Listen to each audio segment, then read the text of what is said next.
இந்திய விமானப்படையின் 92ஆம் ஆண்டு நிறைவு விழாவை ஒட்டி சென்னை தாம்பரம் விமானப்படை தளத்தில் அணிவகுப்பு நிகழ்ச்சியும் சாகச நிகழ்ச்சிகளும் நடைபெற்றன. இதுகுறித்து செய்தியாளர் ஜெயலானி வழங்கிய கூடுதல் விவரங்களை பார்க்கலாம்.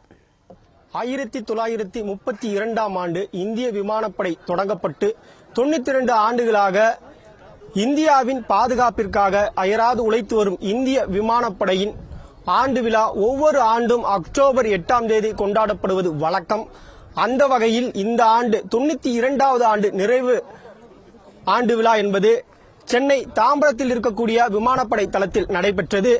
இந்த விமானப்படை தளத்தில் நடைபெற்றக்கூடிய இந்த அணிவகுப்பு நிகழ்ச்சியில் இந்திய விமானப்படையின் ஏர் மார்ஷல் அமர்பிரீத் சிங் கலந்து கொண்டு அணிவகுப்பு மரியாதையை பெற்றுக்கொண்டார்.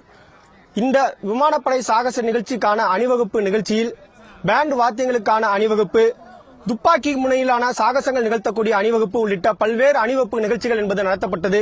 இது மட்டுமல்லாமல் இந்தியாவின் விமானப்படையில் இருக்கக்கூடிய விமானங்களின் சாகசம் என்பது நடைபெற்றது. குறிப்பாக இந்தியாவால் தயாரிக்கப்பட்ட தேஜஸ் விமானம் வானில் அதன் திறன்களை வெளிப்படுத்தி பார்வையாளர்களை வெகுவாக கவர்ந்தது. அது மட்டுமல்லாமல் இந்தியா விமானப்படையில் அதிவேகமாக செல்லக்கூடிய விமானமாக இருக்கக்கூடிய Su-30 என்று சொல்லக்கூடிய அந்த விமானம் 950 கிலோமீட்டர் வேகத்தில் வானில் விண்ணை கிழித்துக் கொண்டு செல்லக்கூடிய அளவிற்காக அதனை திறனை வெளிப்படுத்தியது. மேலும் அனைத்து கோணங்களிலும் தாக்கக்கூடிய திறன் கொண்டது என்பதை காண்பிக்கும் வகையில் அனைத்து கோணங்களிலும் திரும்பி அதில் இருக்கக்கூடிய துப்பாக்கிகளில் இருந்து வெடிகளை வெளியேற்றியபடி செய்து காட்டிய அந்த சாகசம் என்பது பார்வையாளர்களை வெகுவாக கவர்ந்தது.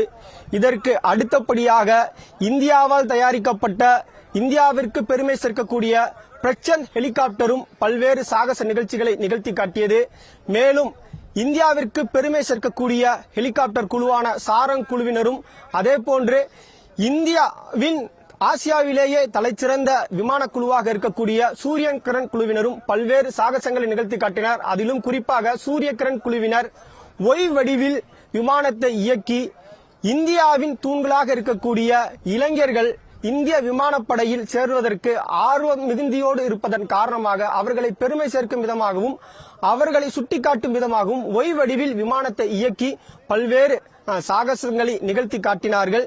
மேலும் இந்த அணிவகுப்பு நிகழ்ச்சியில் விமானப்படையில் சிறப்பாக பணியாற்றிய வீரர்களுக்கு நினைவு பரிசு என்பதும் வழங்கப்பட்டது. அவர்கள் கௌரவிக்கப்பட்டார்கள். இந்த விமான சாகச நிகழ்ச்சியில் பல்வேறு அதிகாரிகளும் கலந்து கொண்டு இந்த விமான சாகச நிகழ்ச்சியும் இந்த அணிவகுப்பு நிகழ்ச்சியையும் கண்டு ரசித்தார்கள்.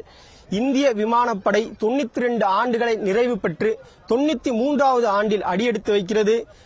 எந்த ஒரு பேரிடர் காலமாக இருந்தாலும், எந்த ஒரு கடினமான சூழலாக இருந்தாலும் முதலில் மக்களை காப்பாற்றுவதற்கு செல்வது விமானப்படைதான். அப்படி கடந்த ஆண்டுகளில் பல்வேறு சூழல்களில் கடுமையான சூழல்களில் இந்தியாவை மீட்பதற்காக கடுமையாக பாடுபட்டிருக்கக்கூடிய இந்திய விமானப்படை தற்போது 92 ஆண்டுகளை நிறைவு செய்து 93வது ஆண்டில் அடியெடுத்து வைத்திருக்கிறது. ஜெயா பிளஸ் செய்திகளுக்காக ஒளிப்பதிவாளர் கார்த்திகுடன் செய்தியாளர் முகமது ஜெயலானி.